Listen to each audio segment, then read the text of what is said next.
9 days ago, at 36 weeks pregnant, I watched my husband zip a suitcase. He didn't pack quietly. He yanked shirts off hangers. He swept his whole side of the closet bare. Then he turned around and said it. I met someone. She's 23. I'm sorry. 3 weeks until my due date. His hand was already on the door. I didn't scream. I didn't beg. I stood there with one hand on my belly and watched him carry his life to the driveway. He backed out fast, like the house was already behind him. He never asked what I'd mailed that morning. He never noticed the date circled on the calendar. He thought he was the one walking away with everything. He had no idea the envelope was already gone. I'm Simone, 34, and the man who just drove off spent 9 months thinking I was too tired to notice anything. To understand what was in that envelope, you have to go back 4 weeks, to the credit alert that lit up my phone at midnight. I was awake because the baby was awake. That's how it works at 8 months. She'd wedged a heel under my ribs and started kicking a rhythm only she understood, and I was lying in the dark doing the math on how many hours until my alarm. Then my phone buzzed on the nightstand. Once. A soft, ordinary sound. I almost didn't look. I wish I could tell you some part of me knew. It didn't. I reached over out of habit, the way you check a text, and the screen threw a white square of light across the ceiling. It was a monitoring alert. I keep them on every account we own because I spend my days doing exactly that for other people. I work in mortgage fraud, 9 years. I sit in a beige office and I pull loan files apart thread by thread, and I find the lie inside them. The income that was never earned, the signature that was never signed, the appraisal that was quietly inflated by a man who needed a number to work. I am very good at my job. I catch people for a living. The alert said a new credit inquiry had posted to my file. A home equity line of credit, requested against the property at our address. I read it twice. Then I sat up slowly because at 8 months you do everything slowly, and I read it a third time. Here is the thing my husband did not understand about the house we lived in. He did not own a single inch of it. My grandmother left it to me. She left it to me before I ever met Grant, in a will drawn up by a lawyer in a strip mall who smelled like pipe tobacco, and when she died, the deed passed to one name and one name only. Mine. I had never added him. Not out of suspicion, out of nothing. It simply never came up, and a house is a boring thing to talk about when you are 29 and in love, and certain the boring things will sort themselves out. You cannot borrow against a house you do not own. The bank will not let you, unless someone on the deed signs for the loan. I had not signed anything. I sat in the dark with the phone in my hand and the baby kicking, and I felt the whole shape of the last year rearrange itself in a single quiet motion, the way a picture flips when you finally see the second image hidden inside it. I did not wake him. That's the part people always ask about later. Why didn't you shake him awake and scream? Because I have watched 100 people scream at the person who defrauded them, and I have watched the fraud disappear behind a locked phone and a deleted email while they were busy screaming. Screaming is a warning, and I had spent 9 years learning that when you find the lie, you do not warn the liar. You go quiet, and you go to the paper, and you let the paper do the work. So I turned off the screen. I lay back down. I put my hand where the baby's heel was, and I waited for morning, and I made one decision in the dark that I did not go back on. I was going to find out exactly what he'd taken, and then I was going to make it mine again. Let me tell you about Grant because you should understand that he was not a monster in a movie. He was better than that. He was warm. He was the kind of warm that fills a room, the kind that makes a waitress laugh and a stranger trust him and a woman marry him in a courthouse on a Tuesday because waiting for a wedding felt like wasting good years. When Grant looked at you, you were the only person in the building. That was his gift, and I loved it, and it took me a long time to understand that a gift like that is also a tool, and that a man who can make anyone feel chosen can also make anyone feel replaceable the second he stops. We met when I was 29. He sold commercial insurance, then he sold solar, then he sold something involving restaurant equipment financing that I never fully understood. And between each of those there were stretches, 3 months, 5 months, where he sold nothing and talked a great deal about the next thing. Money came in waves and went out in a flood. I was the flat line underneath. My salary paid the boring things, the mortgage that didn't exist because the house was paid off, the utilities, the insurance, the groceries. I told myself this was partnership, one steady, one dreamer. I have since learned the word for a steady person tied to a man who spends. I was the collateral. I just didn't know he'd started using me that way. His mother's name is Vivian. Remember her? You'll need her. Vivian never liked me, and she was too well-mannered to say so, which is a particular kind of cruelty because it never gives you anything to hold. She would touch the back of my hand at dinner and tell me I looked tired. Dear, you work such long hours. And somehow by dessert it would be understood by everyone at the table that I worked long hours because I chose a career over making her son a proper home. When I got pregnant, she cried, and I thought it was joy, and later I understood it was arithmetic. She had wanted a grandchild for years. What she had never wanted was me attached to it. Vivian is a notary public. She has been for 30 years. She keeps the stamp in a leather case in her purse, and she is proud of it the way some women are proud of good china. And she has notarized every important paper this family has ever signed, standing over us with her reading glasses and her careful cursive in the little book. I had watched her do it a dozen times and never once thought about it. Remember that too. The morning after the alert, I went to work like it was any Tuesday. I got Grant his coffee. I kissed his cheek. He was in a good mood, which I now understood was the good mood of a man whose plan is going well. And he told me I looked beautiful, and he put his hand on my belly and said, "How's my girl?" And I said she was kicking, and all of it was true, and all of it was a performance we were both giving for different reasons. Then I drove to my beige office, and I closed my door, and I did the thing I do to strangers. I pulled the file. You can access more than you'd think when you know which doors to knock on, and you have a professional reason to knock. I did not break a law. I want to be clear about that, because he would later stand in a hallway and shout that I'd spied on him, and I hadn't. Every single thing I found through a channel that was mine to use, on an account that carried my own name, or through a records request any homeowner is entitled to make about a lien filed against her own property. The HELOC application came up on my second call. 12 pages. A lender 2 counties over. One I'd never have chosen, the kind that moves fast and asks little. Loan amount, $90,000. Purpose, home improvement. Applicant, Grant Merrow, listed as co-owner of the property. He was not a co-owner of the property. I scrolled to the signature page with the baby pressing against my lungs so that I had to breathe in careful sips. There were 2 signatures, his and mine. I have signed my name 400,000 times. I know the way my S leans.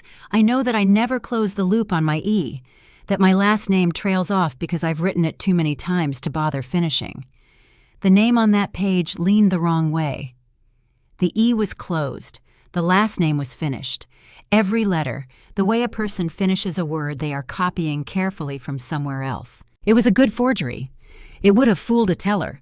It was not good enough to fool me, because I have looked at 10,000 forged signatures, and the tell is always the same. A forgery is too careful. A real signature is bored. His forgery of me was trying too hard, and it was trying too hard because he was nervous, and he was nervous because he knew. At the bottom of the page was the notary block, the date, the commission number, and the seal, pressed crisp into the paper, and the signature of the notary who had sworn, under penalty of law, that she had watched me sign this with her own eyes. Vivian Merrow. I sat very still. The office hummed. Somewhere down the hall, someone laughed at something on a screen. My grandmother's house, the porch where I learned to read, the kitchen where she taught me that you never sign what you haven't read, had a $90,000 noose around its neck, and the 2 people who had tied it were the man I slept beside and the woman who cried at my wedding. I did not cry. I printed the page, I printed all 12, and I drove home that night and made my husband dinner and asked him about his day, and he told me a story about a client who'd flaked. And I watched his warm, easy face and thought, I know something you don't know that I know. And I understood, for the first time, why the people I catch never see it coming. He thought I was too tired to notice anything. He had no idea I'd already started counting. Before I take you any further into what I found, let me say this once, because I know some of you are already leaning toward the screen the way you lean toward a car wreck.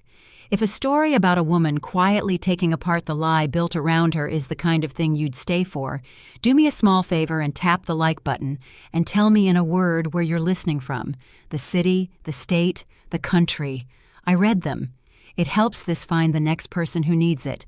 Then stay close, because the part where I open the second envelope is where this stops being about a loan. That night I couldn't sleep, so I did what I always do when I can't sleep. I made a list, not on my phone, on paper, in the back of a grocery notebook, in handwriting nobody was going to authenticate. Column 1, what I knew. Column 2, what I needed. Column 3, one word, underlined twice. When. What I knew was $90,000. What I needed was everything else because a HELOC is a door, and a door means someone walked through it, and I wanted to know where they'd gone. Over the next 4 days, I found out. The joint savings account, the one we called the house account even though the house needed nothing, the one that was supposed to hold the cushion for the baby for the 12 unpaid weeks I'd be home with her, had $11,000 in it the last time I'd looked, back in the spring. I looked again on a Thursday at lunch, parked in my car with a sandwich I didn't eat. $400, not spent slowly, not bled out on groceries and gas, pulled in chunks. $3,000, $2,500, $2,000, the week I had my anatomy scan, the day we sat in a dim room and watched our daughter's spine curl on a screen, and he squeezed my hand and cried. That afternoon, while I was picking out a crib, he moved $2,000 out of our daughter's account. I want to tell you that's the moment I broke. It isn't. I didn't have the luxury. I finished the sandwich because the baby needed it, and I drove back to my beige office, and I kept counting. There were 2 credit cards I'd never seen, both in his name, which meant they weren't fraud against me, just against the future. $19,000 in balances between them, and when I looked at the charges, I stopped eating lunch in my car and started eating it at my desk with the door shut, because the charges told a story, and I did not want to read it in public. A jewelry store, not the kind we went to, twice. A restaurant an hour away, the expensive kind, 11 times in 4 months. A furniture store.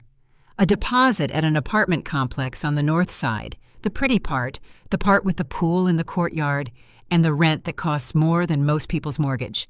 A recurring charge, first of every month since February.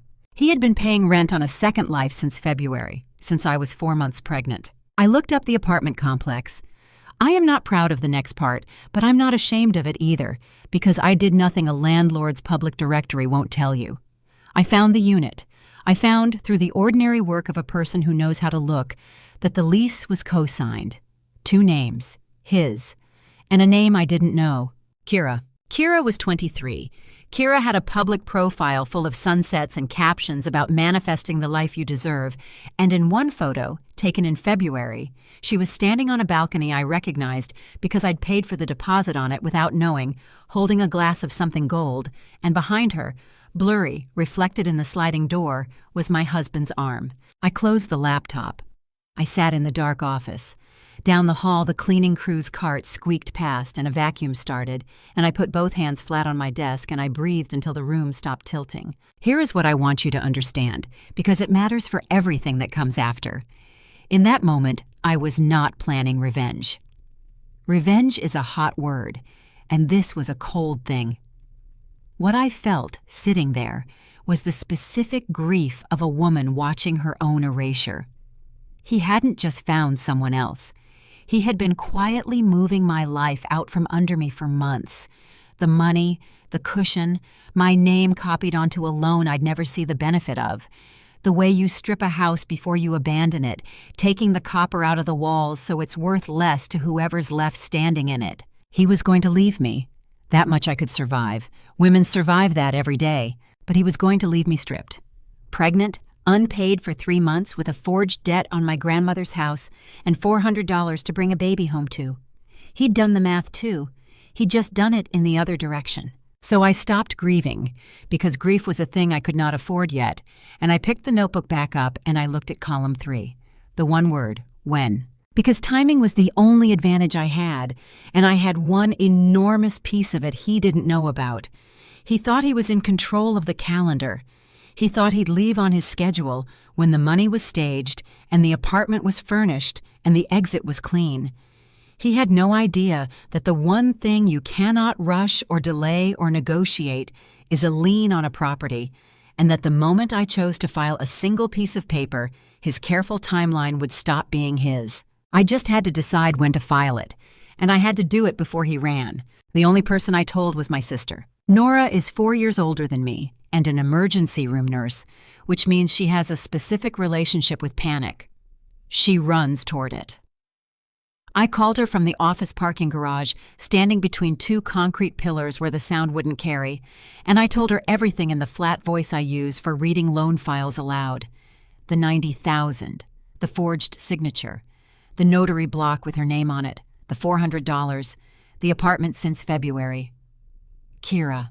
Nora was quiet for a long time. Then she said, "Say the notary part again." I said it again. "That's not him being a coward," she said. "That's a felony, 2 of them." And she helped. "I know. You caught this how many weeks ago?" 4 days ago. "And you've been making him dinner." "I've been making him dinner," I said, "because a man who thinks he's winning doesn't move fast, and I need him slow." Nora exhaled into the phone. I could hear an ambulance behind her, and a door, and the ordinary chaos of the place where she spends her nights putting people back together. "Okay," she said finally. "Okay, you're not doing this alone. What do you need?" I told her. I needed her calm, and I needed her spare room on standby in case things got loud, and I needed her to not call him and scream, no matter how much she wanted to, because the entire plan depended on Grant staying comfortable exactly as long as I needed him comfortable, and not 1 day longer. "And I need a lawyer," I said, "a real one, not the pipe tobacco kind." The lawyer's name was Gwen Halloran. I found her the way I find everything, by looking. And I chose her because her website did not promise to fight for me or to make them pay. It said, in plain gray letters, that she practiced family law and real estate law, which meant she was the rare person who understood both the marriage I was leaving and the house I was keeping, and that those were 2 different fires that had to be put out in a specific order. I took a half day I told Grant was a doctor's appointment. It technically was. I had one that afternoon, 32 weeks, blood pressure a little high, nothing yet. But first I sat across a desk from Gwen Halloran with a folder in my lap and slid the 12 pages across to her one at a time. She read them the way I read them. Slowly, without expression. When she got to the notary block, she stopped and looked at me over her glasses. "You know whose seal this is?" "My mother-in-law's. And you can testify you did not sign this document, were not present, and did not appear before this notary on this date." "I was at work on that date. There's a badge log, 9 hours of it." Gwen set the pages down and folded her hands and told me 3 things plainly, and I want to give them to you plainly because they became the spine of everything I did next. "First," she said, "the loan was almost certainly voidable against me because you cannot bind a property with a forged owner's signature, and that meant the 90,000 was not my debt and had never been my debt. It was a fraud committed by the 2 people who signed it, against the lender and against me both. Second," she said, "the house was mine, cleanly, from before the marriage, by inheritance, and in this state an inheritance kept in one name does not become marital property just because a marriage happened around it. He had no claim to the house. He had a claim to nothing in the house. What he had was a lie he'd told a bank about the house, and lies told to banks have their own address, and it is not divorce court. Third," and here she paused and took off her glasses, and became for a moment not a lawyer, but a woman talking to another woman who was 8 months pregnant and sitting very straight in a chair to keep from shaking. "Third," she said, "you understand that the cruelest thing you can do to this man is nothing dramatic at all. You simply stop being the thing that absorbs his mistakes. The moment you report the forgery to the lender, the 90,000 stops being a quiet line on a statement and becomes an active fraud investigation with his name and his mother's seal at the center of it. You don't have to attack him. You just have to stop standing between him and what he did." I sat with that. Outside her window, a landscaping crew was edging a lawn, and the little machine whined and stopped, whined and stopped. "When?" I said, because it always came back to when. Gwen looked at the calendar on her wall. "How pregnant are you?" 32 weeks today." "Then we have a window, and it's not a big one," she said. "Here's the shape of it. We prepare everything now. The fraud affidavit, the report to the lender, the notice to the state, the listing for the house if you want to sell it, which I'd advise, because a house he tried to strip is a house that will haunt you. We prepare all of it, and we file none of it. And then, at the moment of your choosing, ideally before he runs and while he still thinks the calendar is his, we send it all at once, certified, with a date that starts a clock he cannot stop." Certified mail, I said. Certified mail, she said, is the sound of a door closing that he can't put his shoulder against. I drove to my doctor's appointment with the folder on the passenger seat like a person sitting there. My blood pressure was high again. The doctor frowned and told me to reduce my stress, and I said I would. And we both pretended that was a thing a woman in my position could do by wanting to. That night, Grant made me dinner for once. Pasta, the one dish he knew. He lit a candle. He told me he'd been thinking, and that he knew he'd been distracted lately, and that once the baby came, things were going to be different, better. He could feel it. He held my hand across the table, and his eyes were wet and warm and completely sincere, because that was his gift. He could mean it entirely in the moment he said it, and mean the opposite by morning. I said that sounded wonderful. I meant it entirely. I could do that too now. He had taught me. And under the table, on my phone, in an email drafted to Gwen Halloran and not yet sent, was a single line waiting for a date. I just needed him to give me one. The waiting was the hardest thing I have ever done, and I have done hard things. Every morning I got up in a house that was legally mine and slept beside a man who had tried to mortgage it out from under me, and I made coffee, and I asked about his day, and I kept my face soft. People think revenge is loud. Real revenge is a woman ironing a shirt for a man while a certified envelope sits addressed and sealed in the trunk of her car, waiting for a date. Real revenge is patience wearing an apron. I moved the important things quietly. Not money. I want to be clear. I never touched a dollar that wasn't already mine, never emptied an account to punish him, never played his game back at him, because the whole point was that I was going to win this in the clean, boring daylight of the law, and he was going to lose it in the dark where he'd been operating. But I moved my grandmother's things, the good ones, the pocket watch, the photographs, the ring she'd wanted the baby to have someday.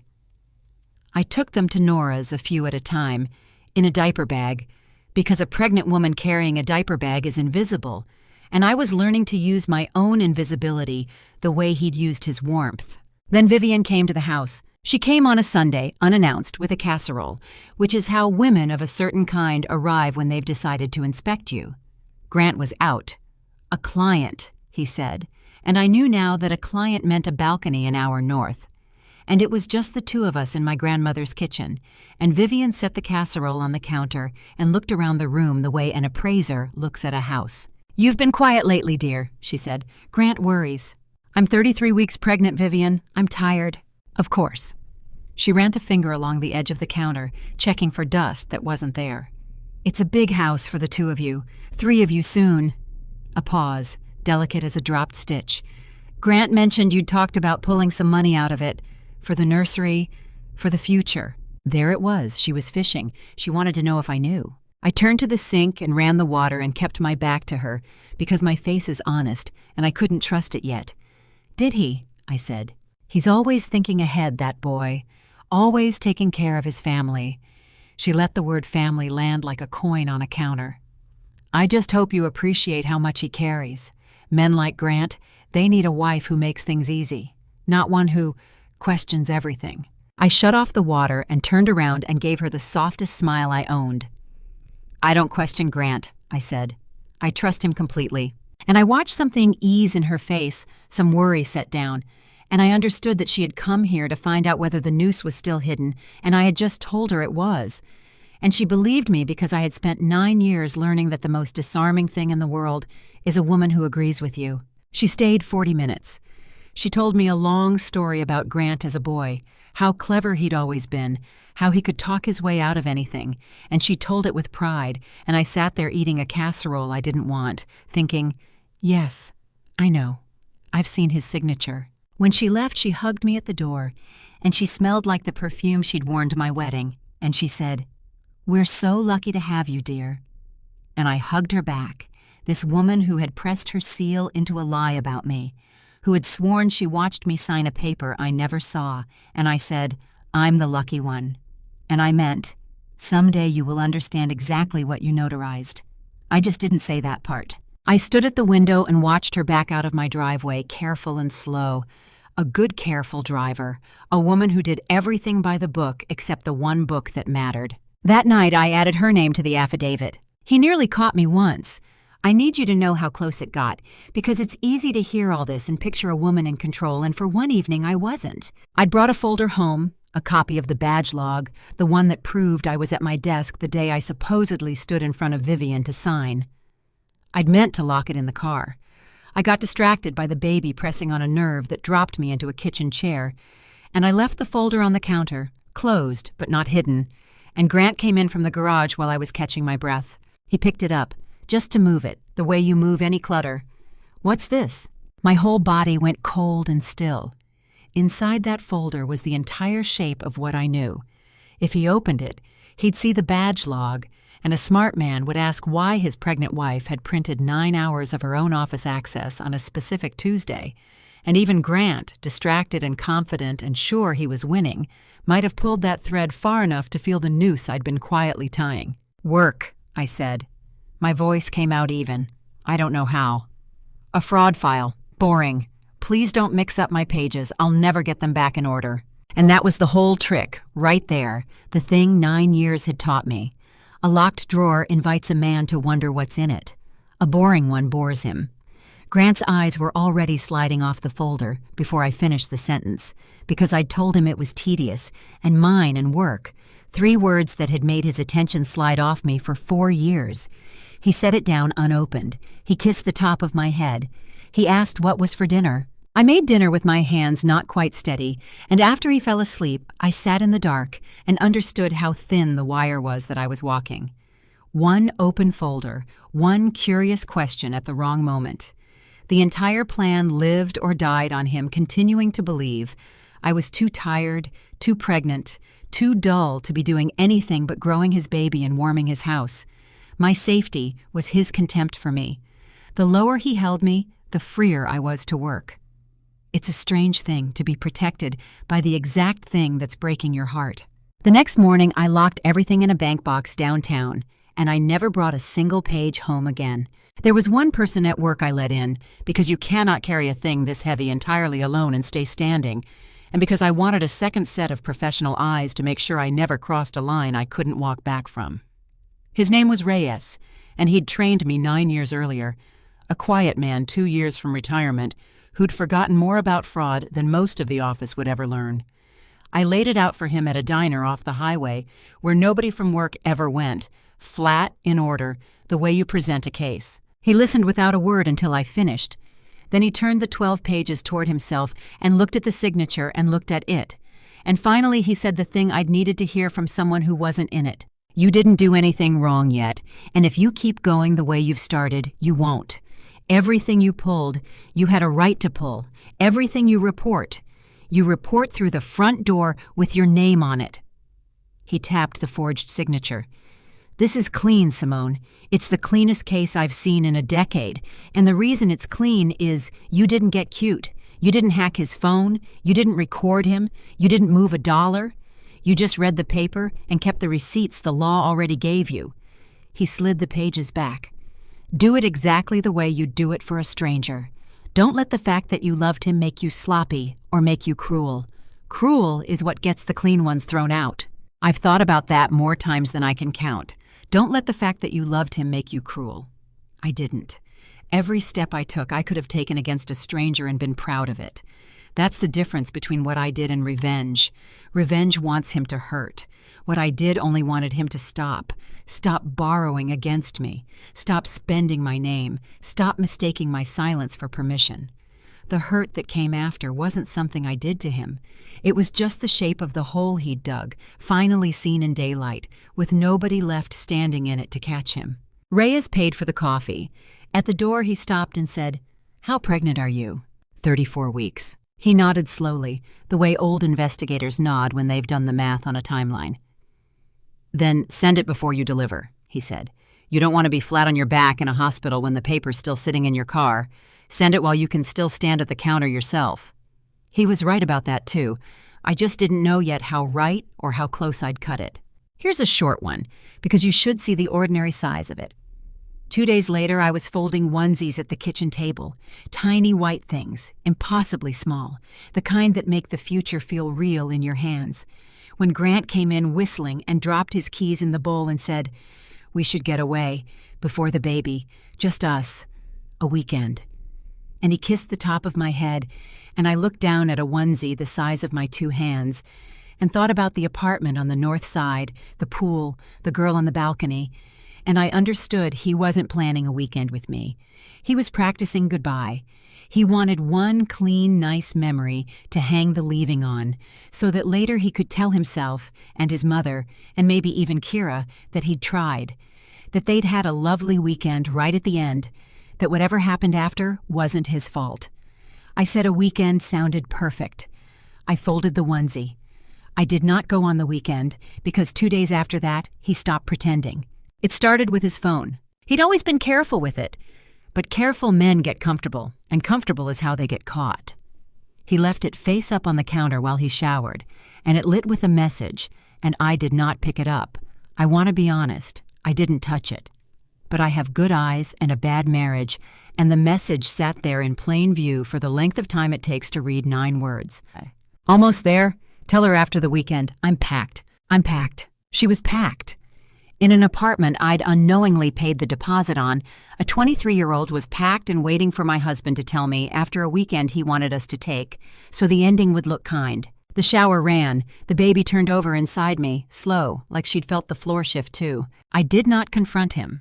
I went into the bedroom, and I sat on the edge of the bed, and I took out my phone, and I opened the email to Gwen Halloran that had been waiting 3 weeks for a date, because now I had one.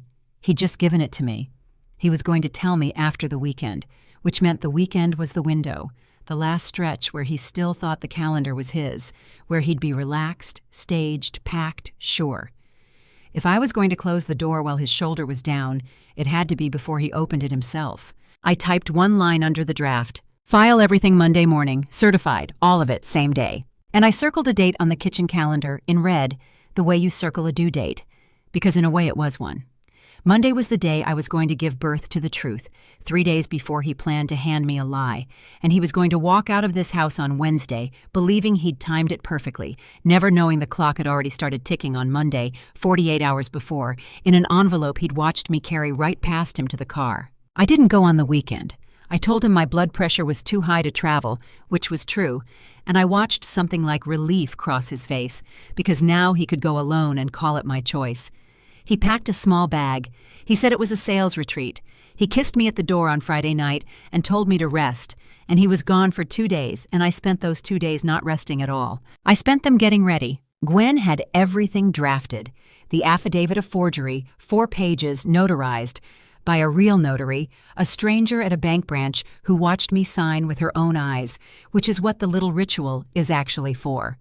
The formal notice to the lender's fraud unit, with the 12 pages attached, and my badge log proving I sat in a beige office 9 hours on the day I supposedly appeared before Vivian to borrow $90,000 against my own house.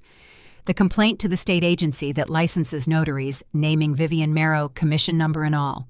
And the listing agreement for the house signed, dated to go active Monday, because Gwen was right. I could not bring my daughter home to a house he had tried to strip. I would sell it clean, on my terms, and buy something small and entirely mine, with a deed that would only ever hold one name until I chose otherwise. 4 envelopes. 1 clock.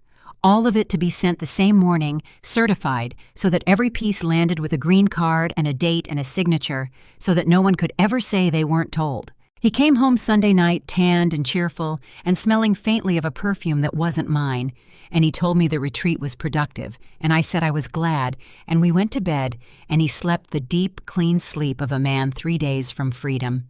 I lay awake beside him with my hand on the baby, and watched the ceiling, and felt, for the first time in weeks, something that wasn't grief or fear.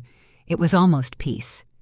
The peace of a person who has finished the hard part and only has to press send. Monday morning, I got up before him. I showered, I dressed, I put the 4 envelopes in my work bag, flat, ordinary, and I made his coffee and set it by his keys the way I had every morning for 4 years. Then I drove to the post office 2 blocks from my office, and I stood at the counter, and I mailed all 4, certified, return receipt requested, and the clerk stamped each one and slid me 4 green cards, and I put them in my wallet like tickets. It was 8:14 in the morning. The clock had started. He didn't know it, but the version of his life where he controlled the calendar had exactly 0 minutes left in it, and it had ended at a post office counter while he was still asleep. I want to tell you I felt triumphant. I didn't. I sat in my car in the post office lot with 4 green cards in my wallet and my daughter kicking under my ribs, and I cried for exactly 2 minutes. Hard, the ugly kind, for the marriage I'd thought I had, and the man I'd thought I'd married, and the girl I'd been at 29 who signed nothing and trusted everything. Then I wiped my face and I drove to work, because grief is a thing you schedule around a plan, not the other way around. I did not expect him to leave that same day. That part he did on his own. I don't know what tipped him. Maybe Kira pushed. Maybe his mother, who had left my kitchen reassured, called him and said something that made him feel safe enough to stop pretending.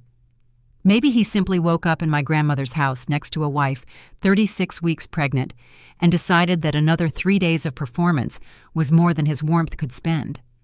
But when I came home Monday evening, the bedroom light was on, and the closet doors were open, and my husband was standing over an open suitcase on the bed, folding shirts. He looked up when I came in. He didn't look ashamed. He looked calm, the specific calm of a man who has rehearsed a speech in the car. "I met someone," he said. "She's 23. I'm sorry." He said it gently. That was the worst part, and the part I'd remember. He said it like it was a kindness. He zipped the suitcase. He told me I deserved to be happy, that we'd grown apart, that he'd always take care of the baby. And none of it touched me, because I was watching his hands and thinking about a signature that leaned the wrong way. 3 weeks until she's due, I said. It was the only thing I said. I know the timing's bad. He actually winced. I fought it, but you can't schedule your heart. You can't schedule your heart. He'd scheduled everything else. He'd scheduled a lease in February, and a HELOC he forged my name onto, and a weekend to make the leaving look kind. But not his heart. His heart was spontaneous. I almost laughed. I didn't. I stood in the doorway with one hand on my belly and let him leave, because there was nothing in that suitcase I wanted, and nothing left in that man I could use, and because every word I didn't say was a word he couldn't warn his mother with. He carried the suitcase to the driveway. He backed out fast. He never asked why I was so calm. He never asked what I'd carried past him to the car that morning. He drove off toward the pretty part of town with the pool in the courtyard, certain he was the one walking away with everything. He had a 48-hour head start on a clock he didn't know was running, and it had already been running for 11 hours. If you've ever stood in a doorway and watched someone leave and felt, underneath the grief, the strange, cold steadiness of a person who knows something the other one doesn't, tell me in the comments. Just tell me you've been there, because the next part is where the envelopes start landing, and I want to know who's still in this house with me when they do. The house was very quiet after he left. Not empty quiet, cleared quiet, the way a room feels after a storm has moved through and taken the pressure with it. I walked through it that first night, room by room, my grandmother's house, and I put my hand on the doorframe where she'd penciled my height as a girl, and I told the baby out loud, "It's just us now, and we're going to be fine." And for the first time, I believed a thing I said to her. Then the fear came, because plans are clean and life is not. Tuesday, I called the lender's fraud unit to confirm they'd received the certified package. A tired man named Ostrander told me yes, it had been logged, and then he told me the thing that took the floor out from under me. "These investigations," he said, "take time, weeks, sometimes months. There'd be interviews, a handwriting examiner, a referral to their legal department, possibly to law enforcement. In the meantime," he said, and here he sounded almost sorry, "the lien remains recorded against the property until it's formally released." Recorded. Against my house, the house I had just listed, the house I needed to sell to have somewhere to bring my daughter. "So it's still on there," I said. "Until the investigation resolves, technically, yes. A pending fraud claim doesn't automatically remove a recorded lien. It clouds the title. Any buyer's going to see it." I sat down on the stairs. A clouded title is a house nobody buys. I had done everything right, in order, through the proper channels, and the proper channels were going to take months I didn't have, while a $90,000 lie sat on my home like a stain, and my due date came whether the paperwork did or not. I called Gwen. I heard my own voice do something it doesn't do, climb and thin. She let me finish. "Breathe," she said. "You did it exactly right. And yes, the machine is slow, but you're not waiting on the machine to save you. Listen to me. The forgery makes the lien voidable, and voidable liens can be challenged directly. We file to expunge it. We don't wait for the fraud unit's timeline. We go to the court that recorded it, and we show them a forged signature and a badge log, and we ask a judge to strike it. That's faster. That's weeks, not months. And a buyer's title company will insure over a lien that's under court challenge with evidence this clean. A pause. You're not powerless here. You're just tired, and you're allowed to be. Let me carry this part. I hung up and put my head between my knees as far as a woman 36 weeks pregnant can, which is not far, and I breathed. The floor came back, not all the way, but enough to stand on. Grant didn't call for 4 days. When he finally did, it wasn't to check on me or the baby. I knew that the second I saw his name, because I knew what day it was. The fraud unit had reached him. "What did you do?" he said. "No hello?" His warm voice had a crack down the middle of it. "You'll have to be specific." Don't do the calm thing. My cards are frozen. A woman from some fraud department called me about a loan and started asking me about my mother's notary seal. "What did you do, Simone?" "I reported a forgery," I said. "Someone signed my name to a $90,000 loan against my house. I found it. I reported it. That's my job, Grant, finding people who do that." I let it sit. "You knew what I did for a living when you did it. That's the part I still can't get over. You forged my signature, and you married a woman who reads forged signatures for 9 hours a day." Silence. Then lower, the warmth gone entirely, a voice I'd never heard from him. "You have no idea what you've started. My mother is sick over this. If this touches her commission, if this touches her—" "She notarized it, Grant. She swore she watched me sign. She didn't. I was at work. There's a log." I heard him breathing. "You didn't just leave me. You built the leaving out of my name and your mother's seal, and you did it so badly that a judge is going to see it in about 10 minutes. That's not something I started. That's something you two signed." He hung up on me. 12 minutes later, his mother called, and I let it ring, and she called again and again, and I turned the phone face down on the counter and folded onesies until it stopped. Vivian didn't stay on the phone. Women like Vivian never do their real work at a distance. She came to the house the next evening, and this time there was no casserole. I saw her car through the front window, parked crooked across the end of the driveway like she'd stopped in a hurry, and I opened the door before she could knock because I did not want her leaning on my grandmother's door. She came up the walk fast for a woman her age. The polite mask was gone. Her mouth was a thin white line, and her hands were shaking, and I noticed, because I notice hands, that she was holding the leather case. The notary case. She'd brought it, or she just hadn't been able to put it down, the way you carry the thing you're about to lose. "You vindictive girl," she said on my porch, loud enough for the neighbors. 30 years. 30 years I've held that commission, spotless, and you're going to burn it down because my son fell out of love with you. "I'm not burning anything," I said. "I reported what you signed. You did the signing, Vivian. I was at work." I did him a favor. She hissed it, and then hurt herself, and her face did something complicated. "He's my son. He needed a signature, and he said you were fine with it, that you two had discussed it, that you were too pregnant to come in. A mother helps her son. Any judge with a heart—" "You swore an oath," I said quietly, "that you watched me sign, with your own eyes. You pressed your seal into a lie about me. That's not a favor. That's the whole reason your seal is worth anything. Because when Vivian Marrow's seal is on a page, it means she was there, and it's true. You spent 30 years building that, and you spent it on $90,000 for a girl on a balcony." Her face went gray. She hadn't known about Kira, or she'd known and never let herself see the shape of it. She stood on my porch, 66 years old, holding a leather case, and I watched the story she'd told herself. Good mother, small favor, ungrateful daughter-in-law, come apart in real time, and underneath it was something I almost pitied. Almost. "You'll regret this," she said, but it came out thin. "That baby is a Marrow. We have rights. Grandparents have rights in this state. I looked it up." And there it was. The cruelest thing she had, saved for last. My daughter, unborn, used as a lever. She'd notarized a fraud against my house, and now she was reaching for my child. I did not raise my voice.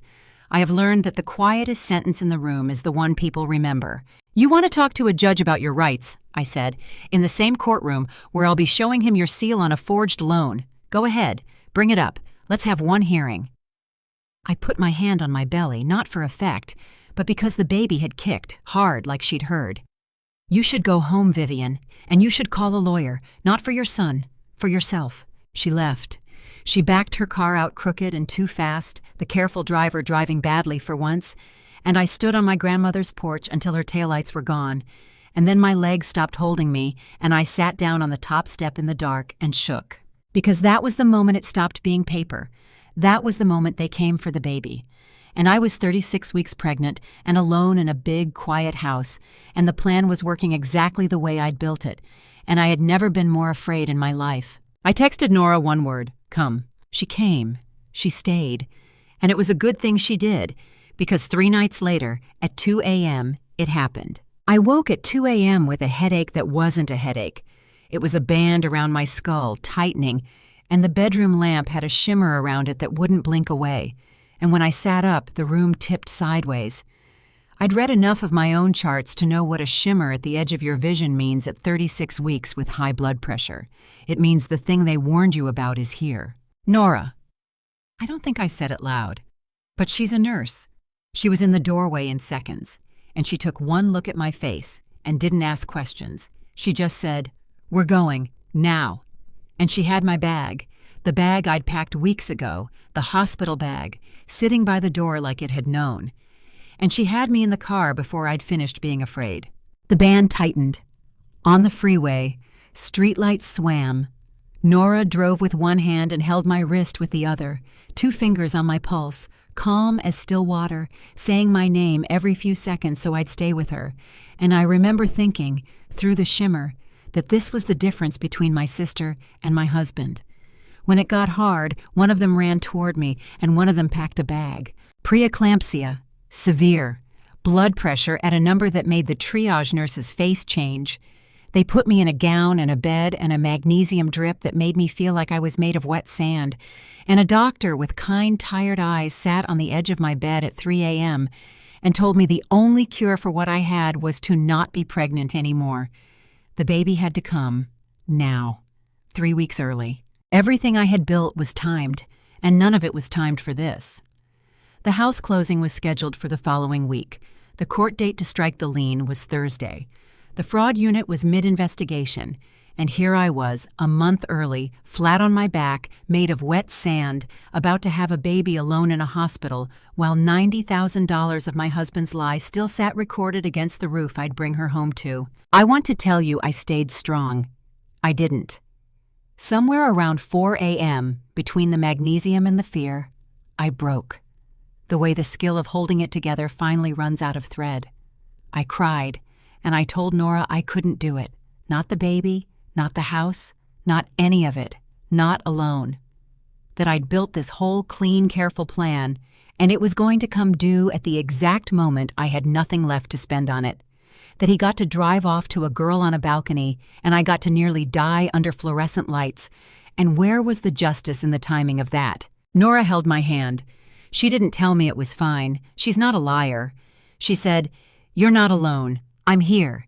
And you did the hard part already, Simone. It's in the mail. Green card's in your wallet. You don't have to do anything now except have this baby. The paper doesn't need you awake. Let it work while you rest.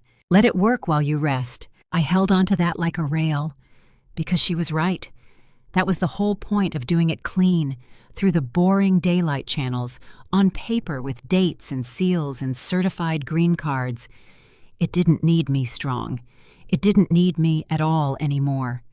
I had built a thing that would keep running whether I was standing or flat on my back, whether he knew or didn't, whether I was afraid or brave. The envelope was already gone. The clock was already running. And it would keep running while I did the one thing on earth that mattered more than any of it. At 9:52 this next morning, and I'll never forget the clock because I'd spent so many weeks counting time, and this was the number that finally counted for something good. My daughter was born, 5 pounds and furious, with a cry that filled the whole room. They put her on my chest. She was impossibly small and impossibly loud and entirely, completely mine, deed clear, no other name on her, and I held her and I cried again, but a different kind, the kind that empties something instead of filling it, I named her after my grandmother. That first night at the hospital, after the magnesium wore off and Nora finally slept in the vinyl chair, I lay awake with the baby on my chest and did the only math that mattered anymore. Not the $90,000, not the $400 he'd left me. 5 pounds, one name, 0 other claims on either. For the first time in a year, the numbers came out clean, with nothing hidden in the columns, nothing copied too carefully at the bottom of the page. I counted her fingers twice, the way you do, and I thought about a man an hour north who was, at that exact hour, still asleep and still certain he'd won, and I felt the last of my fear for him drain out and something quieter take its place. Not hate. Arithmetic. He'd taken what he could carry in a suitcase. I was holding what he'd left behind, and what he'd left behind was everything. And while I was learning her face in offices across the city I would never see, the paper I'd mailed was doing exactly what I built it to do. They kept us 4 days because my blood pressure didn't want to come down, and because a 5-pound baby needs to prove she can eat before they'll let her leave. Those 4 days were their own small world. The beep of the monitor, the nurses who became friends, Nora asleep in the vinyl chair, my daughter's weight on my chest, like an anchor I was grateful for. I did not think about Grant. I did not have room. That, I've decided, is its own kind of justice. He spent months making himself the center of my life, and in the end, he couldn't compete with a person who weighed 5 pounds. Then, on the second day, Gwen called. I almost didn't answer. I was learning to nurse and failing and crying about it, which is a thing no one warns you about. But I saw her name and something in me sat up, and I put the baby on my shoulder and answered. How are you? She said first. Because she's a good person as well as a good lawyer. I had the baby, a girl, we're okay. A pause. Warm. Congratulations. Truly. Then the lawyer came back into her voice, level and clean. I have news, and it's good. And I want you to hear all of it before you react. The judge signed the order this morning. The lien is expunged. The forged signature and your badge log did exactly what I said they'd do. It took him about 4 minutes. Your title is clear, Simone. It's clean. The house is yours, unclouded, and the sale can close on schedule next week. I put my hand over my mouth. The baby stirred against my neck. There's more, Gwen said. And this is the part I want you sitting down for. When the fraud unit froze the loan, they froze the funds that had already been drawn against it. Your husband had pulled about 60 of the 90,000 already, staged in a separate account, ready to move. That account is frozen now as proceeds of a fraudulent loan. He can't touch a dollar of it. Not for a lawyer, not for rent, not for anything. The money he built his whole exit on isn't his. It never was. It was a loan he forged, and now it's evidence. $60,000. Frozen. The cushion, the furniture, the pretty apartment, the fresh start. All of it staged on money that had just turned to stone in his hands. He built the boat, Gwen said. Out of a hole he drilled in your hull, and the boat just got impounded. I laughed. It came out cracked and wet, but it was real. The first real laugh in months, and the baby startled at the sound of it, and I pulled her closer and told her it was okay. It was a good sound. It was her mother finding out the floor was solid after all. Here's the card Gwen turned over last, and it's the one I hadn't seen coming. The fraud examiner, going through the file, had pulled his history the way we pull everyone's history, and the 90,000 HELOC wasn't the first time. 2 years earlier, back when Grant was between the solar thing and the restaurant thing, back in a stretch I remembered as a hard year, but we got through it. He had opened a personal loan for $30,000, listing income he didn't have, and an asset that wasn't his. That one he'd paid back, quietly, before it ever blew up, using, the examiner noted dryly, a deposit that had come in from my own account during the same window. So the hard year we'd gotten through together, the year I'd tightened everything, worked the overtime, wondered why we were always short. I hadn't been carrying us through a rough patch. I'd been unknowingly paying off the first fraud so he could get comfortable enough to commit the second. He'd used me to cover his tracks before he'd ever forged my name. This wasn't a man who cracked under pressure and made one terrible choice. This was a pattern, and I had been the flat, steady line underneath it the whole time, exactly like I'd told you at the beginning, except I hadn't known how right the word collateral was. I sat in the hospital bed with my 4-day-old daughter and understood finally and completely that I hadn't lost a good marriage to a moment of weakness. I'd escaped a long, patient theft that had been running quietly for years and had been about to take its biggest cut yet, with my house as the collateral and my pregnancy as the cover. I didn't cry about that one. I was past it. I just held my daughter and thought, he has no idea any of this has happened yet. He thinks he's on a beach. And somewhere across the city, his phone was about to start ringing with all of it at once. I brought her home to my grandmother's house on a Thursday. Nora carried the car seat up the walk where Vivian had stood hissing 2 weeks before, and I walked behind them slow and sore and lighter than I'd been in a year. And I set my daughter down in the middle of the living room floor in her little seat, in the house with one name on the deed, and the whole thing felt like setting down a weight I'd carried so long I'd forgotten it wasn't part of me. The calls started that afternoon, and they told the story better than I could have. The first was Grant, and this time the crack in his voice had become a break. His accounts were frozen. All of them. The $60,000, gone behind a wall he couldn't climb. He'd gone to rent a moving truck, and his card was declined. And he'd sat in the parking lot and finally understood that the money he'd built his new life on was not, and never had been, money he could spend. "You have to call them," he said. "Tell them it was a misunderstanding. Tell them you knew. Please, Simone, they're talking about charges. Charges. My mother could lose everything. Just tell them you signed it." "You want me to swear to a fraud unit that I signed a paper I didn't sign," I said, "to protect the man who forged it. Do you hear yourself? We have a child together. We have a daughter I had alone in a hospital while you were an hour north," I said. "Don't reach for her now. You didn't want the timing 3 weeks ago." He begged for a while. I let him, not to be cruel, but because there was nothing in it for me to say, and every minute he spent begging was a minute he wasn't lying to someone who'd believe him. When he ran out of words, I said quietly, "You should get your own lawyer, Grant, and you should stop calling me. Everything from here goes through Gwen." And I hung up, and I turned my phone face down, and I picked up my daughter, and the two silences were not the same. His was the silence of a man in a parking lot with a declined card. Mine was the silence of a woman holding a sleeping baby in a house that was hers. The second call, an hour later, was from a cousin of Grant's I barely knew, fishing on the family's behalf, and from her, because people who are fishing always give away more than they get, I learned 2 things. Vivian's commission had been suspended pending investigation.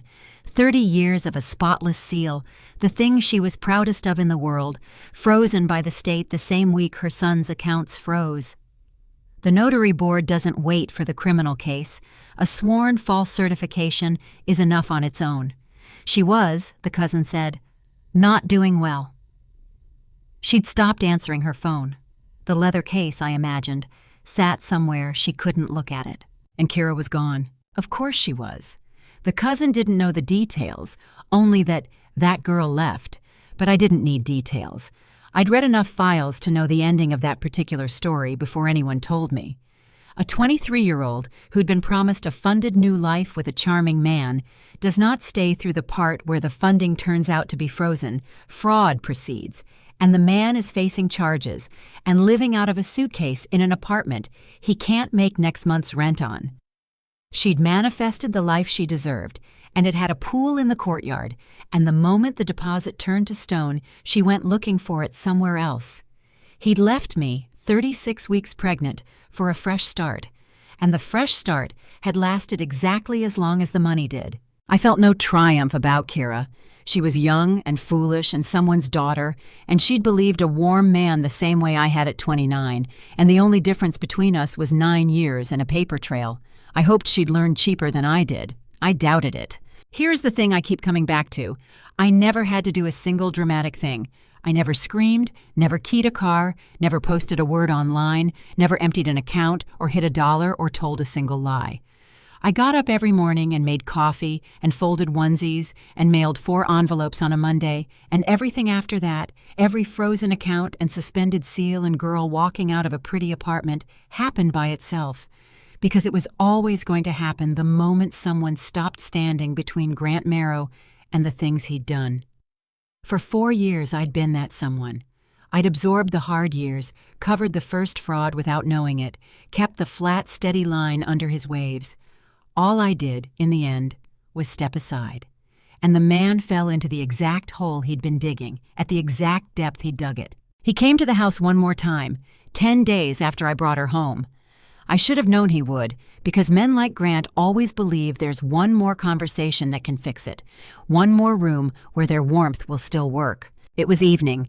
Nora was there, thank God, and the baby was asleep in the bassinet by the window, and I opened the door and there he stood, thinner, unshaven, the warmth gone out of him, like heat out of a stone, holding nothing this time, not even a suitcase. "Can I come in?" he said. "Please, just to talk, just once." And because I wanted to look my erasure in the face one time, in the light, in my grandmother's house, with my sister behind me and my daughter breathing in the next room, I stepped back and I let him in. He stood in the middle of my grandmother's living room and looked around it like a man taking inventory of something he thought he'd owned. His eyes stopped on the bassinet by the window. He didn't go to it. I want you to remember that. In the whole time he was in that house, my husband did not once walk over to look at his daughter. "You've made your point," he said. His voice was trying to find its old warmth and couldn't get traction. "Okay, you won. Is that what you needed to hear? You won. Now help me fix it. The charges, the account, you can make it go away. One phone call. You're the fraud person. They'll listen to you." "I am the fraud person," I said. "That's why they'll listen to me, and I'm not going to lie to them." "It was a mistake." His hands came up. "One mistake, Simone. I was in a hole and I panicked and I did a stupid thing with the house and yeah, it was wrong, but people make mistakes when they're desperate. 2 years ago you did it the first time," I said. He stopped. "The $30,000, I said. The loan you took in the solar year, with income you didn't have, the one you paid off quietly. Do you remember how you paid it off?" I let it hang. "I do. Now. I paid it off, Grant. You moved money out of my account to cover a fraud I didn't know existed, so that 2 years later you'd have clean enough credit to forge my name onto a bigger one. That's not a panic. That's a plan with a long runway. You've been stealing from me since before I knew there was anything to steal." His mouth opened. Nothing came out.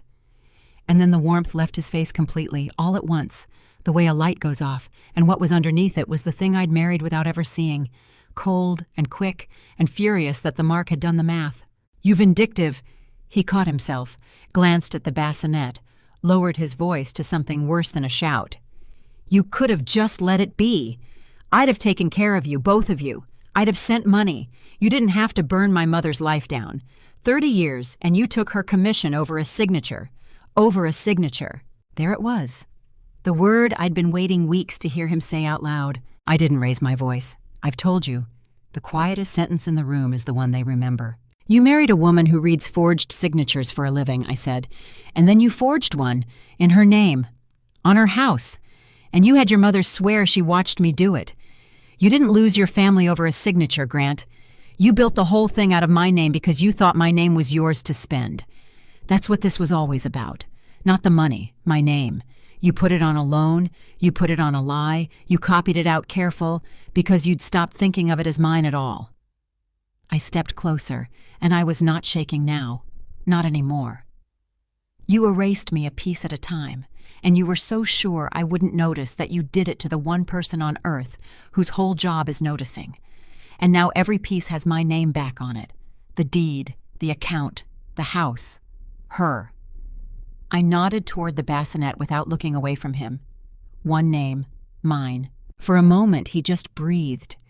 Then his eyes went wet, the old trick, the warmth trying to reignite, and he said, softer, "I loved you. You know I loved you." And the terrible thing is that he meant it, entirely, in that second, exactly the way he'd meant it across a candle a month before. "I know you did," I said. "You loved me the way you loved the house, as something you could borrow against." He left. He didn't slam the door.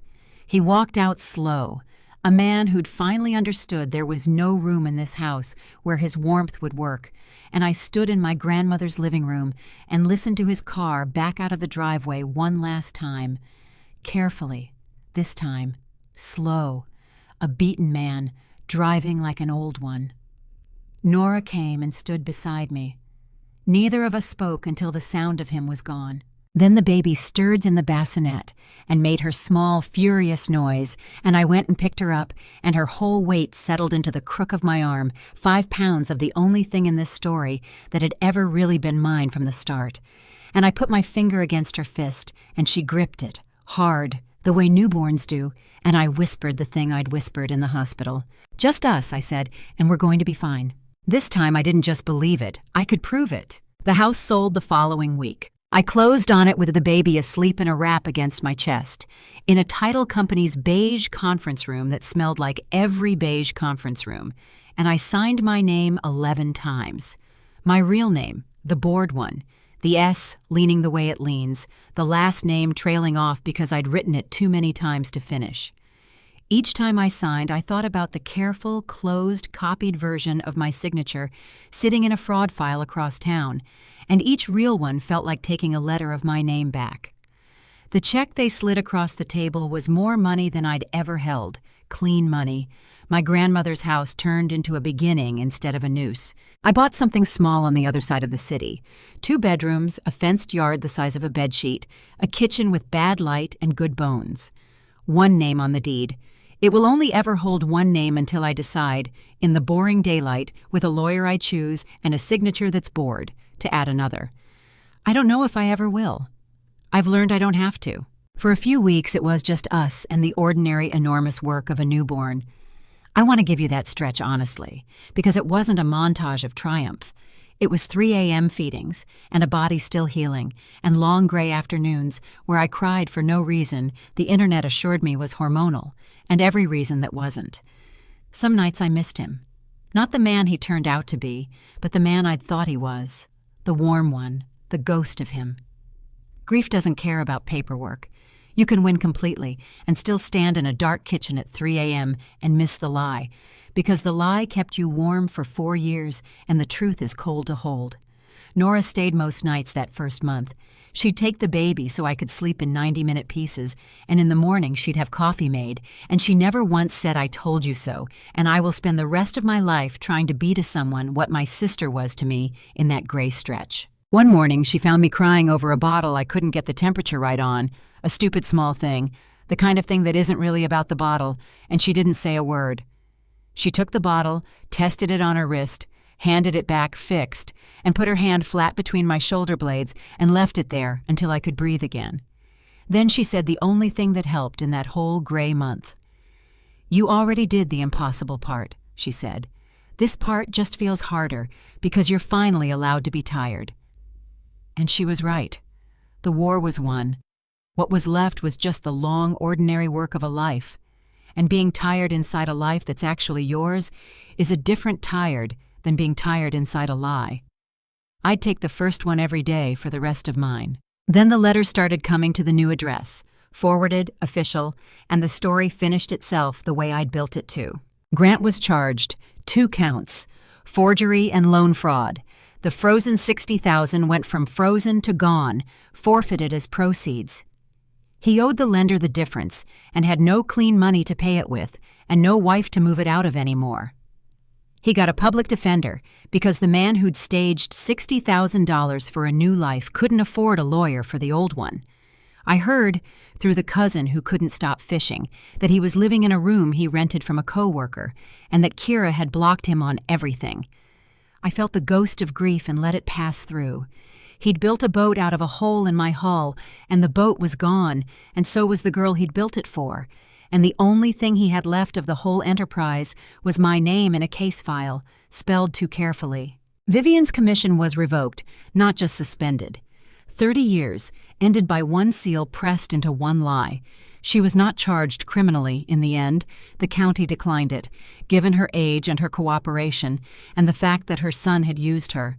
And I was glad, actually, because I'd never wanted her in a cell.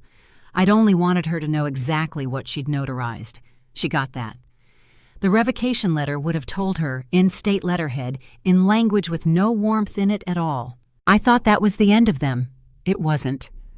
Vivian had 1 move left, and it was the ugliest one, and I should have known she'd make it, because she'd told me she would on my porch with a leather case shaking in her hand. She filed for grandparent visitation rights. The petition came certified.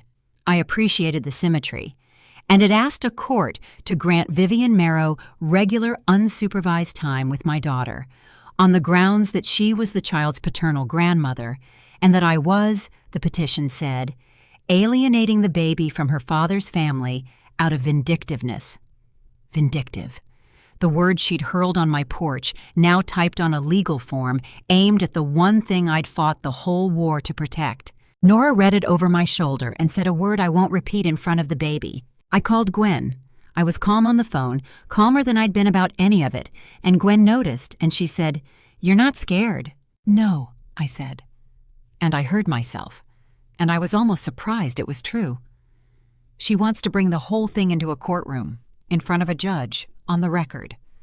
I looked at my daughter, asleep, one name on her, safe. "She's going to make me stand up in a court and explain out loud with evidence why she shouldn't be near my child. She's handing me a room, Gwen, a public room with a judge in it and a stenographer writing every word down forever." There was a pause on the line. Then Gwen, dry as a struck match, "She's asking for a hearing." "She's asking for a hearing," I said. "Let's give her one." I'd be lying if I told you I walked into that hearing without fear. The law had been on my side at every turn so far, but a grandparent rights case isn't a fraud file. It's a room where a judge looks at a human being and decides what a child needs, and judges are people, and people have soft spots for gray-haired women who cry about babies. That was the whole danger of it. Vivian didn't need to win on the law. She only needed one judge to look at her and see a grandmother instead of a notary who'd sworn a false oath. So Gwen and I built it the way I'd built everything. On paper, in order. Cold. We didn't plan to attack Vivian for being a grandmother. That was the trap, and I wasn't going to step in it. We planned to answer one question and answer it completely. Was giving this woman unsupervised access to my child in the child's best interest? And to answer it, we would simply lay down, one document at a time, who Vivian Marrow had proven herself to be under oath. Not with adjectives, with exhibits. The morning of the hearing, I dressed my daughter in white, not for the judge, for me, and I left her with Nora in the hallway because a courtroom is no place for a 6-week-old, and I walked in alone, which was fitting, because I'd done all of it alone and I wanted to finish it that way. Grant was there, thinner still, in a suit that had fit him a season ago. He didn't look at me. He sat behind his mother like a boy called to the principal's office, and I understood that he'd come because she'd made him, and that whatever charge she still held over him was the last thing he had left to be controlled by. And Vivian, she'd dressed for sympathy. Soft cardigan, no jewelry, a tissue already in her hand. She looked older than she had on my porch. When she saw me, her chin came up, and for 1 second the mask slipped, and I saw the same fury from the porch underneath the cardigan. And then the tissue came up, and the grandmother came back down over it like a curtain. She'd brought her own lawyer, a smooth older man who rose when the judge came in and spoke in a voice like warm oil. He talked for 10 minutes about the sacred bond between a grandmother and a grandchild, about a family torn apart by divorce, about a bitter young mother using an innocent baby as a weapon against people who only wanted to love her. He said the word vindictive twice.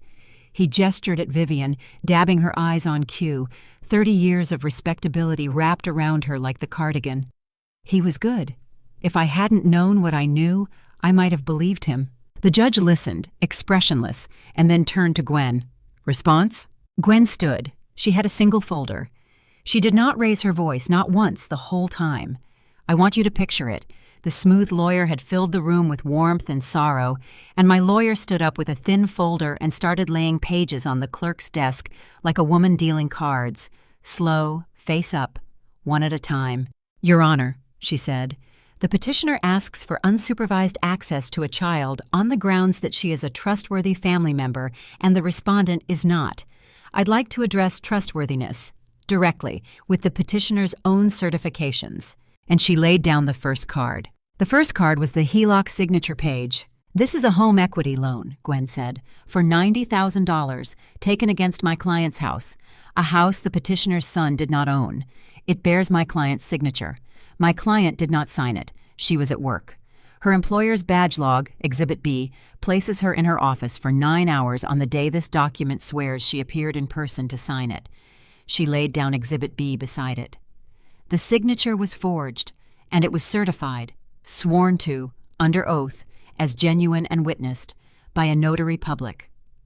A pause, small and precise as a scalpel. The petitioner, her seal, her commission number, her signature, this one real, under a false oath.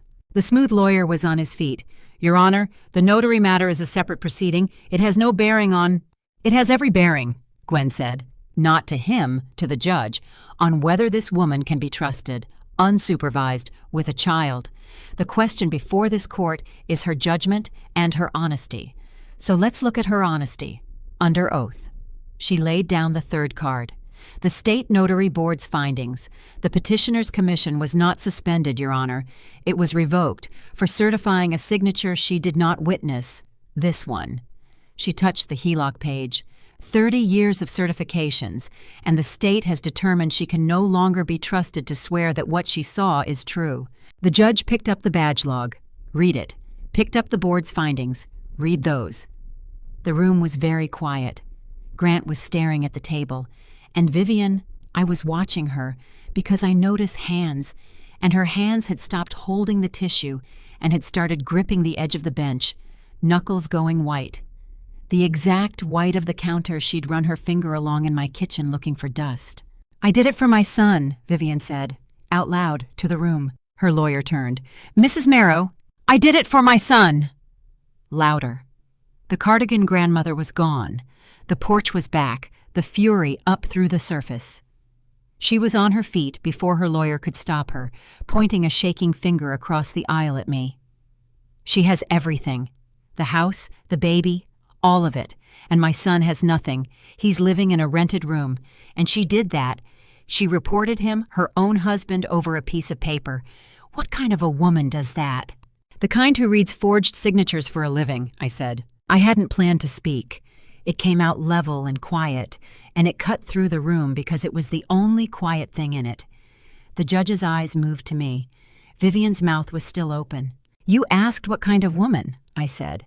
"That kind. I spend 9 hours a day finding the exact thing you swore was true and wasn't. You notarized a lie about me to a woman who catches lies for a living. That's not something I did to your son. That's something you two signed and handed to the one person on earth who was always going to read it." "That's enough," the judge said. But not to me. He said it to the room, and then he set the badge log down, and he looked at Vivian over his glasses the way Vivian used to look at all of us over hers. And something in that symmetry closed a circle I'd been walking around for weeks. "Mrs. Marrow," he said, "you've just told this court on the record that you falsely certified a legal document because you decided your son's needs outweighed the truth. You've asked me to give you unsupervised access to a 2-month-old on the strength of your trustworthiness. I've now heard, from your own mouth, exactly how much your oath is worth to you when it's inconvenient." He closed the folder. "A grandparent's love is real, and it matters, and it is not nothing.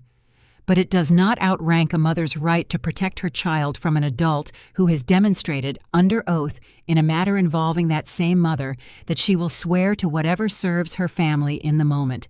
The petition is denied." He said more. Findings, language for the record, a line about the mother's judgment being sound and the household stable. But I only half heard it, because I was watching Vivian sit back down. Slowly. At 66, in a soft cardigan, in a public courtroom, with a stenographer typing every word into a record that would outlive all of us. She didn't cry the practiced tears anymore.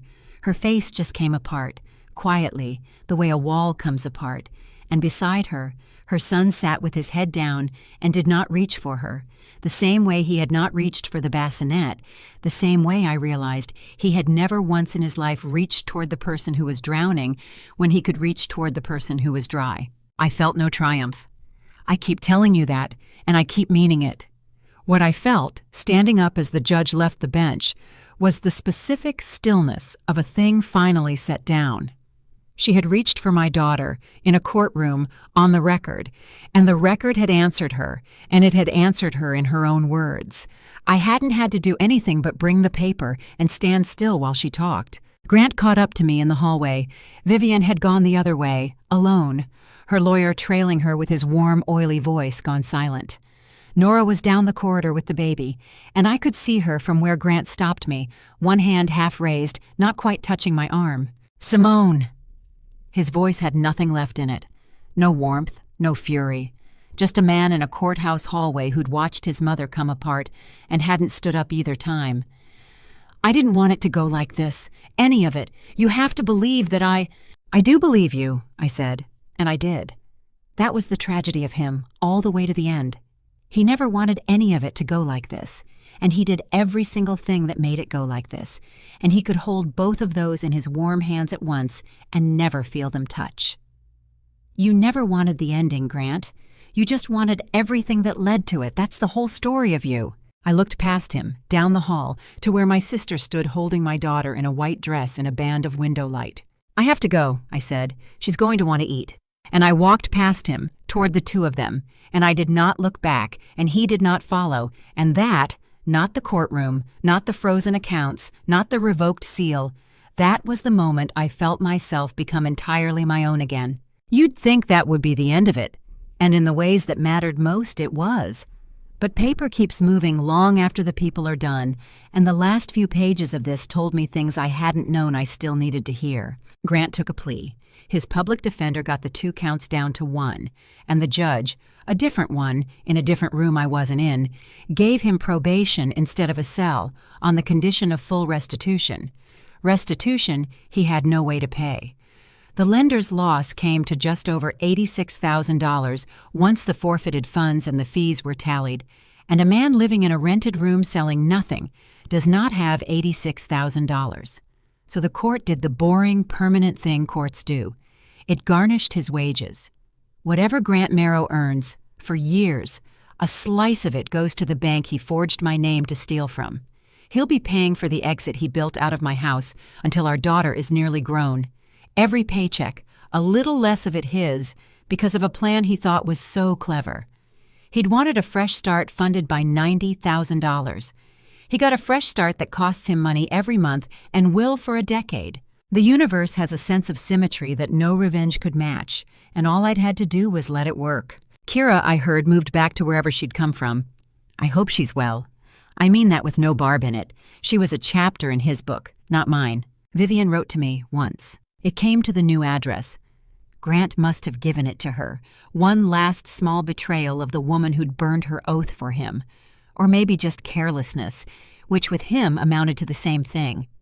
A single page, in the careful cursive I'd watched her use in her little notary book a dozen times, the same hand that had signed a false oath about mine. It was not an apology. I want to be honest about that because I know how much you'd like it to have been. She didn't say she was sorry.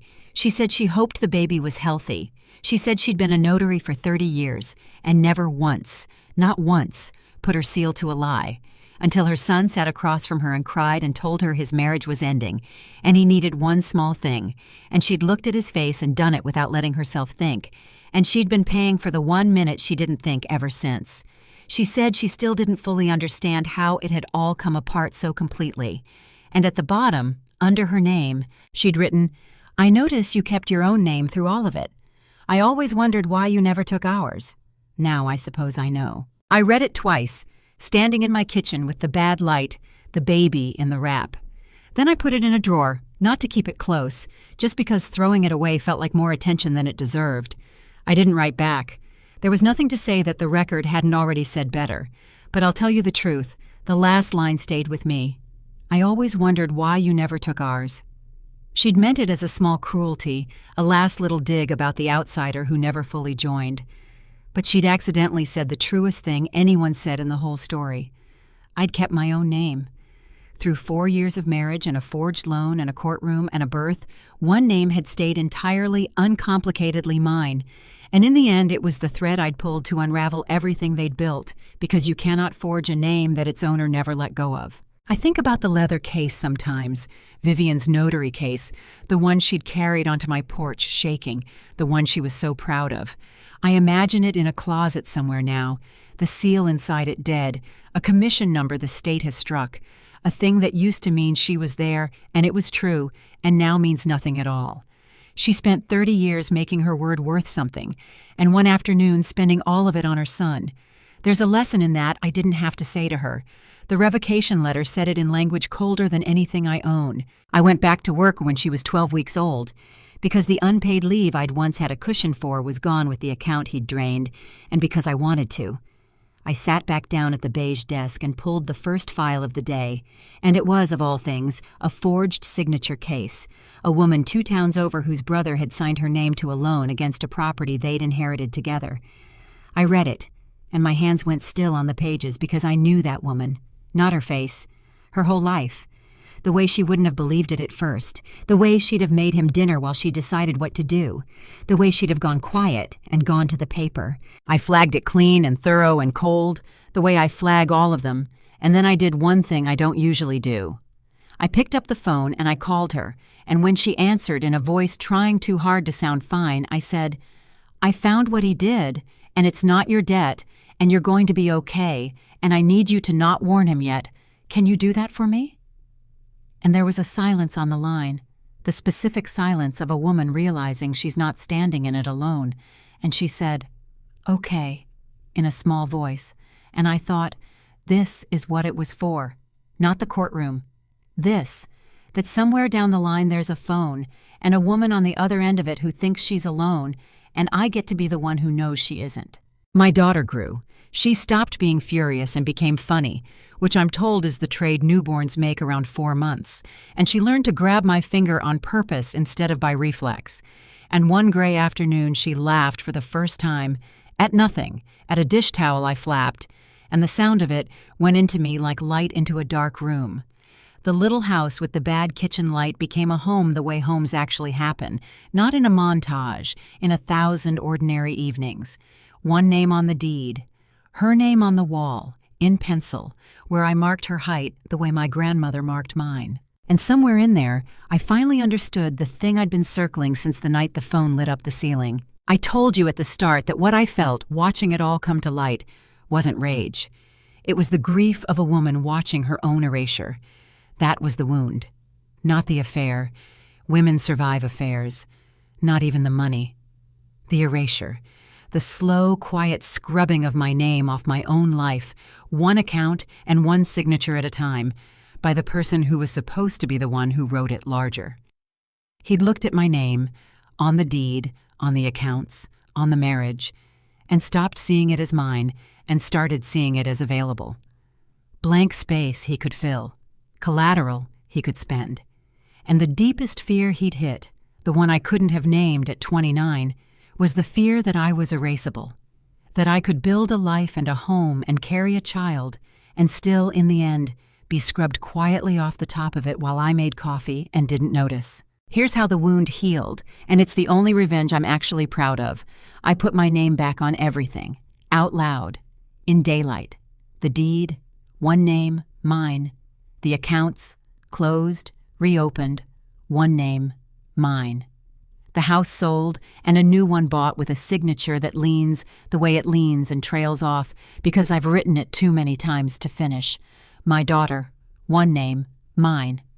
And my own name, the name I'd kept through all of it without ever knowing why, the name that turned out to be the one thing he could never forge well enough, because a person's real name is bored, and his copy of mine was trying too hard, and trying too hard is the tell, always, in every file I've ever read. He tried to erase me, and it turned out I was written in the one ink that doesn't lift, my own. I'm not going to sit here and tell you I'm never lonely, or that I don't sometimes stand in the bad kitchen light at 3 a.m. with a bottle warming and feel the shape of the family I thought I was building.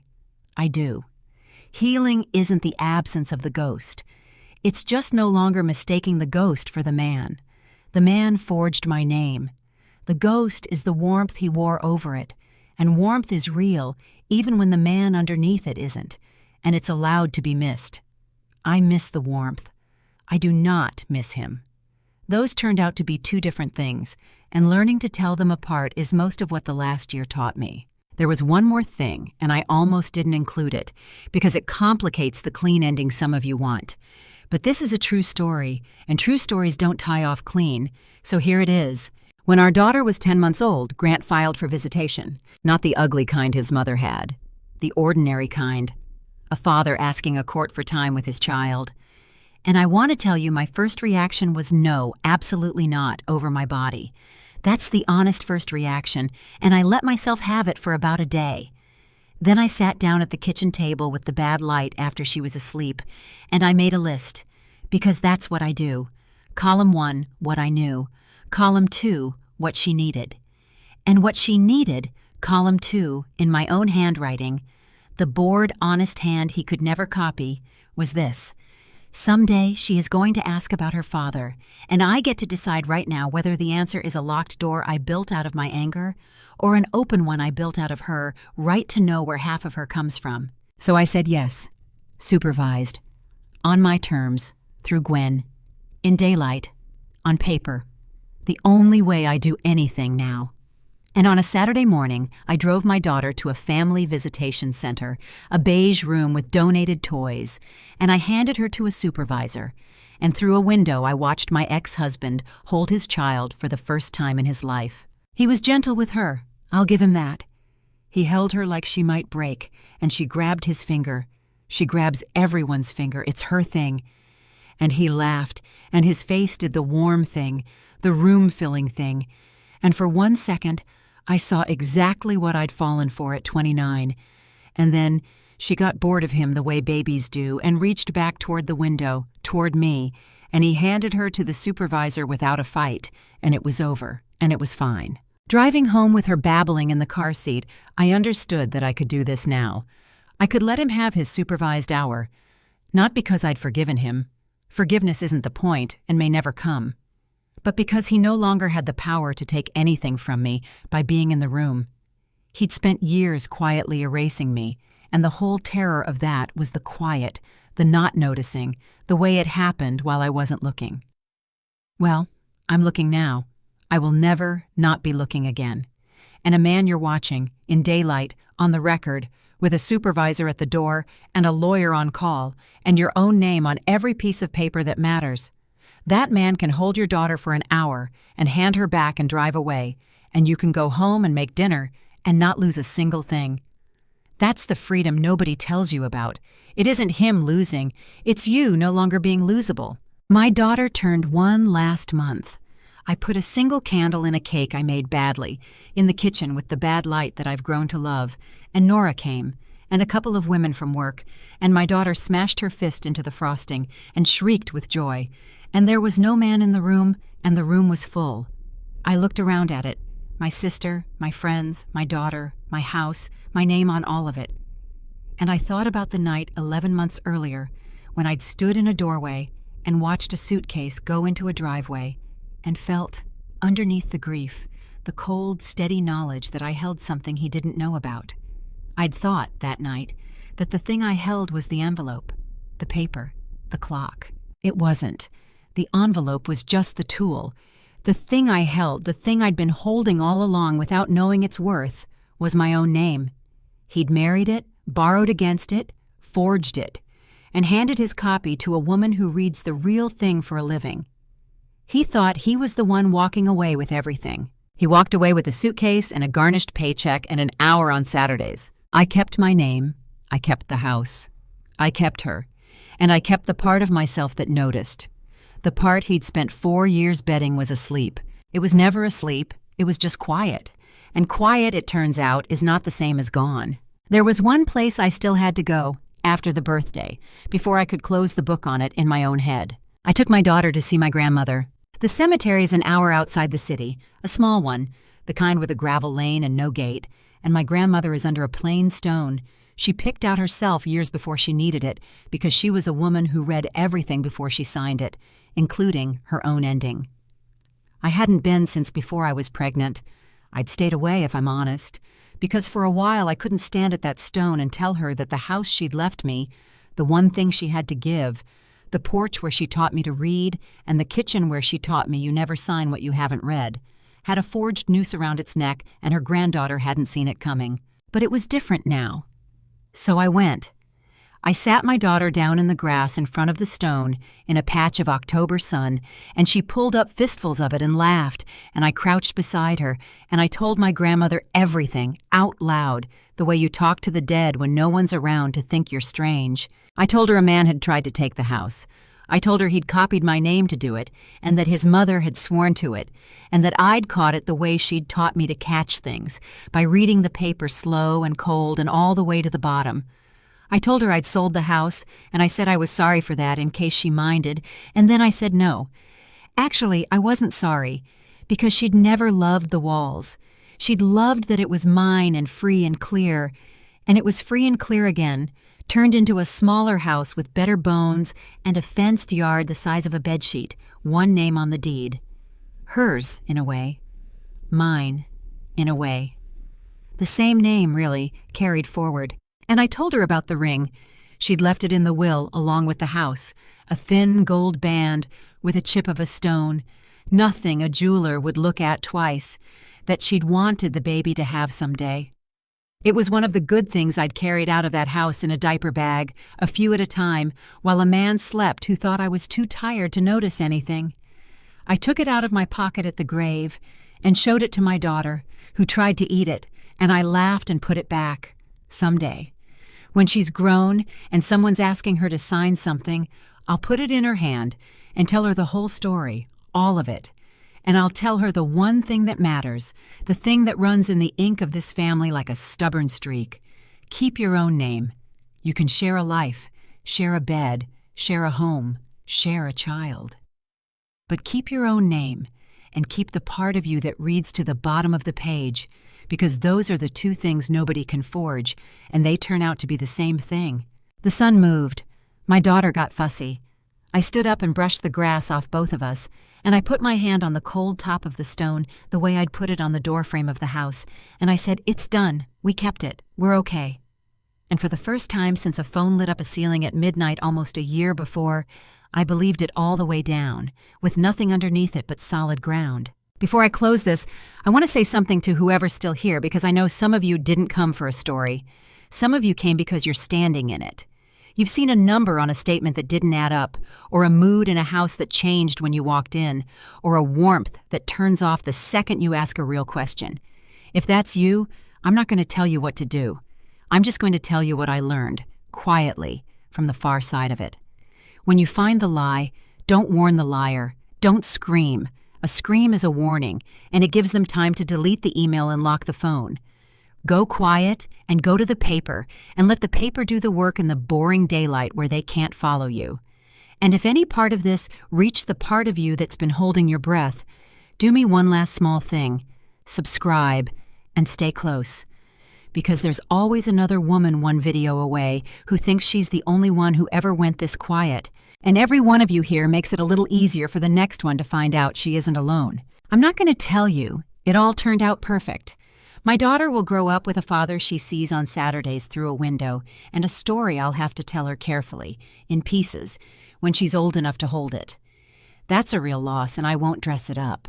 But she'll grow up in a house with one name on the deed and a mother who noticed, and she'll grow up knowing that the woman who raised her got knocked down at 36 weeks pregnant, alone, and didn't scream, and didn't beg, and didn't lose a single thing that was actually hers, because she'd learned, the hard way, exactly what was what. He thought he was the one walking away with everything. He never did understand what was in the envelope. It wasn't a weapon. It was my name. And I was only ever mailing it back to myself.